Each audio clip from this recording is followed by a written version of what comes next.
Hi மக்களே! இந்த video பதிவில் நம்ம எது குறித்து பார்க்க போகிறோம் அப்படின்னா, ஒரு மகிழ்ச்சியான விஷயத்தை குறித்து தான் பார்க்க போகிறோம். என்ன சார் அப்படின்னா, 8வது பே கமிஷன் 8வது ஊதிய குழுக்கு மத்திய அரசு என்ன பண்ணியிருக்கிறாங்க அப்படின்னா, ஒப்புதல் அளிச்சிருக்கிறாங்க. சரி சார், அவங்க ஒப்புதல் அளிச்சிட்டு போகிறாங்க, அதனால் நம்மளுக்கு என்ன பெனிஃபிட்டு, டிஎன்பிஎஸ்சி படிக்கக்கூடிய நமக்கு என்ன பெனிஃபிட்டு அப்படின்னு நீங்கள் கேட்கலாம். ஓகேங்களா? இதோட சேலரிலாம் பார்த்தீங்கன்னா வேறு லெவலாகிட்டு உங்களுக்கு இன்க்ரீஸ் ஆகும். ஓகேங்களா? ஸோ இப்போ குரூப் 4ஆக இருக்கட்டும், குரூப் 2ஆக இருக்கட்டும், குரூப் 1ஆக இருக்கட்டும், அப்படி பயங்கரமான ஒரு இன்க்ரிமெண்ட் அப்படின்றது சேலரியில் உங்களுக்கு மாறுதல் இருக்கும். அது உங்களுக்கு வந்து விளக்கமாக வந்துட்டு 2006 பே கமிஷன், அதாவது 10 வருடங்களுக்கு ஒரு முறை தான் இந்த பே கமிஷன் அப்படின்றது அமைப்பாங்க. அது ஃபஸ்ட்டு தெரிஞ்சுக்கங்க. ஸோ 2006 இருந்த பே கமிஷனுக்கும் 2016 அசோக் குமார் மாத்தூர் ஏகே மாத்தூர் தலைமையில் அமைக்கப்பட்ட அந்த பே கமிஷனுக்கும் எவ்வளவு சேலரி டிஃப்ரென்ஸ் ஆகிருக்குது அப்படின்றத டீட்டெயில்டாக நம்ம பார்க்கலாம். அதே மாதிரி வந்துட்டு அது எதை அடிப்படையில் எப்படி வந்து இந்த இதை ஃபிக்ஸ் பண்ணுவாங்க. ஸோ ஒரு வேளை ஃபிக்ஸ் பண்ணி முடித்ததுக்கப்புறம் வரக்கூடிய 2026 பே கமிஷன் அடிப்படையில் நம்மளுக்கு எவ்வளோ பேமெண்ட் வரும், சம்பளம் வரும் அப்படின்றத நம்ம பார்க்க போகிறோம். ஓகேங்களா? இது எதற்காக அப்படின்னா, இது ஒரு மோட்டிவேஷன் பர்பஸ் தான். ஓகேங்களா? ஸோ நீங்கள் படிக்கக்கூடிய குரூப் 4 இருக்குது, குரூப் 2, குரூப் 1 எல்லா எக்ஸாமே என்னது 2025 இருக்குது. நீங்கள் இதில் செலக்ட் ஆனீங்க அப்படின்னா புதிய நம்ம எல்லாருமே என்ன அப்படின்னா ஒரு லக்கியான ஒரு பேட்ச்சு அப்படின்னு சொல்லலாம். ஓகேங்களா? ஸோ இப்போ வந்துட்டு போகிறவங்க வந்து மினிமம் வந்து குறைவான சம்பளம் 25,000 27,000 வாங்குவாங்க. நம்மளுக்கு பார்த்தீங்க அப்படின்னா குரூப் 4 நீங்கள் போனாலே 45,000 கிட்ட சேலரி வர்ற மாதிரி இருக்கும். ஓகேங்களா? உங்களுக்கு டீட்டெயில்டாக நான் சொல்கிறேன், ஃபுல்லாக பாருங்கள், அப்போ தான் உங்களுக்கு புரிதல் வந்து வரும். ஓகேங்களா? சரி, ஓகே, பார்க்கலாம். ஃபஸ்ட்டு வந்து ஒரு பேசிக்காக இதை பார்த்து முடிச்சுருங்க. 2006 பே கமிஷனில் எவ்வளோ இருந்துச்சு, 2016 பே கமிஷனில் எவ்வளோ இருந்துச்சு அப்படின்றத பார்த்துடலாம். ஃபஸ்ட்டு அதற்கு முன்னாடி எதன் அடிப்படையில் இந்த அமௌண்ட்டு ஃபிக்ஸ் பண்ணுறாங்க அப்படின்றத பார்க்கலாம். இன்ஃப்ளேஷன் அப்படின்னு சொல்லுவாங்க. இன்ஃப்ளேஷன் அப்படின்னா என்ன, நம்ம எக்கனாமிக்ஸில் படிச்சிருக்கிறோம், பணவீக்கம். அதே மாதிரி கன்சியூமர் ப்ரைஸ் இண்டெக்ஸ், சிபிஎஸ் அப்படின்னு சிபிஐ அப்படின்னு சொல்லுவாங்க, கன்சியூமர் ப்ரைஸ் இண்டெக்ஸ் அப்படின்ற இந்த ரெண்டு விஷயத்தை வச்சு தான் இதை வந்து கணக்கிடுவாங்க. ஓகேங்களா? அமௌண்ட்டை வந்து கணக்கிடுவாங்க. எதன் அடிப்படையில் அப்படின்னா ஃபிட்மென்ட் ஃபேக்டர் அப்படின்னு சொல்லிட்டு சொல்லுவாங்க. ஸோ இதை வச்சு தான் நம்மளுக்கு என்ன அப்படின்னா, அதாவது இந்த இன்ஃப்ளேஷன் கன்சியூமர் ப்ரைஸ் இண்டெக்ஸ் இருக்குது இல்லையா, இதில் வந்து நம்ம பால் விலையாக இருக்கட்டும், காய்கறி விலையாக இருக்கட்டும், நம்ம அன்றாட வாழ்வில் என்னென்ன பொருள்கள்லாம் நம்ம பயன்படுத்துகிறோமோ, மின்சாரத்தில் இருந்து நம்ம என்ன பயன்படுத்துகிறோமோ டெய்லி லைஃப்பில் நம்ம பயன்படுத்தக்கூடிய ஒவ்வொரு பொருளுக்கும் மாதத்திற்கு எவ்வளவு ஆகும் அப்படின்றத கணக்கிடுற ஃபேக்டர் தான் இந்த ஃபிட்மென்ட் ஃபேக்டர் அப்படின்னு சொல்லுவாங்க. அதாவது உங்களுக்கு எளிமையாக புரியும்படி சொல்லணும் அப்படின்னா, இன்றைக்கி நீங்கள் ஒரு 2016 1 லிட்டர் பாலின் விலை வந்து 100 ரூபா அப்படின்னு இருக்குது அப்படின்னு நம்ம எக்ஸாம்பிளுக்கு வச்சுக்கலாம். எக்ஸாம்பிள் தான். ஓகேங்களா? 2016 100 ரூபா இருக்குது அப்படின்னா, இப்போ 2026 அது என்னவா இருக்கும், ஒரு 200 ரூபா இருக்குது அப்படின்னா, அப்போ வந்து இந்த விலைக்கு வந்து நம்மளுக்கு என்ன கொடுக்க முடியுமா அப்படின்னா கொடுக்க முடியாது. அதனால தான் வந்து நம்மளுக்கு வருஷம் வருஷம் என்ன கொடுப்பாங்க அப்படின்னா டிஏ அப்படின்னு சொல்லிட்டு ஒன்று கொடுப்பாங்க. உங்களுக்கு அரசு ஊழியராக இருந்தீங்கன்னா தெரியும், டியர்னஸ் அலவன்ஸ் அப்படின்னு சொல்லிட்டு சொல்லுவாங்க. டிஏ அகவிலைப்படி உயர்வு அப்படின்னு சொல்லுவாங்க. அதாவது 6 மாதத்திற்கு ஒரு முறை டிஏ இன்க்ரீஸ் பண்ணுவாங்க. ஒரு 3%, 6% அப்படின்ற மாதிரி இன்க்ரீஸ் பண்ணிகிட்டே வருவாங்க. தற்போதைய டிஏவின் சதவீதம் எவ்வளோன்னா 53%. ஓகேங்களா? இப்போ தற்போதைய டிஏவின் பர்சன்டேஜ் எவ்வளோன்னா 53%. ஓகேங்களா? ஸோ இப்படி தான் வந்து இது வந்து கணக்கீடு செய்கிறாங்க. ஓகேங்களா? சரி, ஓகே, இப்போ நம்ம டிஃப்ரென்சஸ் வந்து பார்த்துடலாம். 2006 பே கமிஷன் இது வந்து குரூப் 4க்கான இதை வந்து நான் எடுத்துருக்கிறேன். ஓகேங்களா? இது 2006 ஆல்ரெடி ஒர்க் பண்ணிகிட்டு இருக்கிறாங்க இல்லையா, 2006 ஜாயினிங் ஆகிருப்பாங்க இல்லையா, அவங்களுடைய முதல் இது எவ்வளோ அப்படின்றத கேட்டு தான் நம்ம அதை பண்ணியிருக்கிறோம். ஓகேங்களா?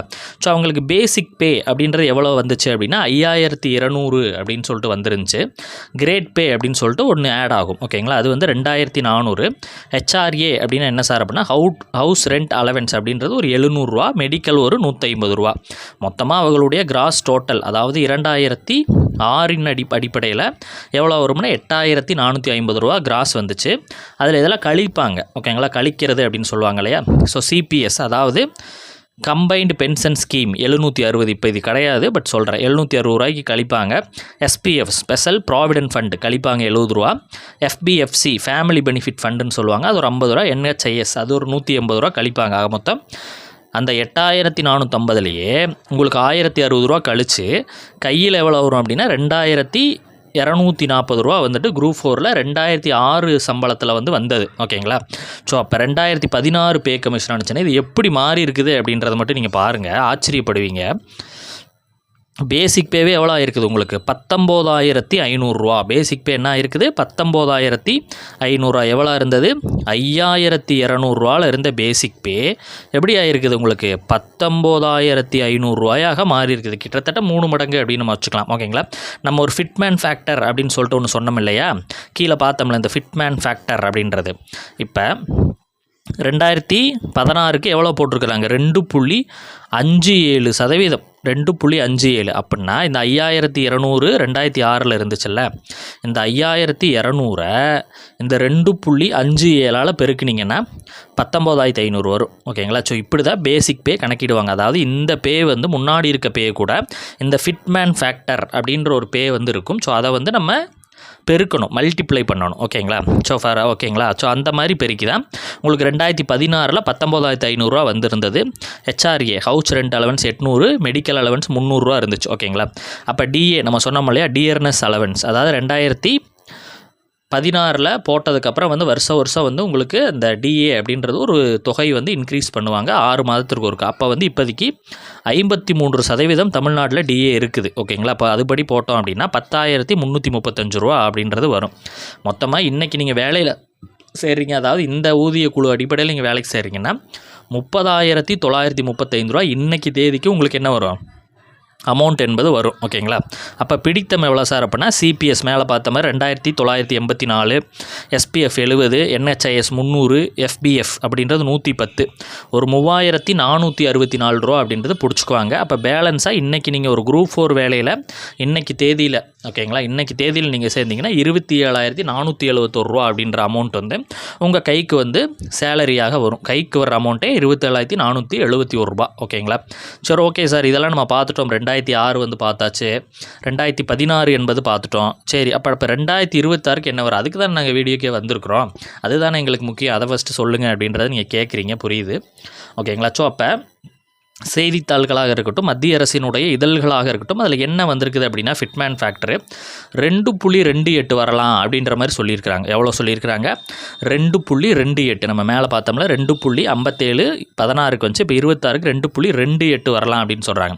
அப்போ என்ன பண்ணணும் அப்படின்னா இந்த 19,500 பேசிக் பே இருக்குது இல்லையா, ஸோ இதை வந்து 2.28 பெருக்கணும். ஓகேங்களா, பெருக்குனிங்கன்னா எவ்வளோ வரும் அப்படின்னா 44,600. ஓகேங்களா, எவ்வளவு 40 குரூப் 4க்கு சார் இது பார்த்துங்க, ஒரு குரூப் 2 சம்பளம் அளவுக்கு வருது 44,600. ஓகேங்களா, அப்போ ஹெச்ஆர்ஏ எவ்வளோ 1,500 அப்ராக்சிமேட்லி வரும், மெடிக்கல் ஒரு 500 அப்படின்னு நம்ம போட்டால் கூட. அப்போ டிஏ வராதா சார் அப்படின்னா டிஏ வந்து என்ன பண்ணிடுவாங்க 0 பண்ணிடுவாங்க. இதுதான் இங்கே முக்கியமான பாயிண்ட். ஓகேங்களா, புதிய ஊதிய குழு அடிப்படையில் இம்ப்ளிமெண்ட் பண்ணும்போது டிஏ என்ன பண்ணுவாங்க டியர்னஸ் அலவன்ஸ் 0 பண்ணிடுவாங்க.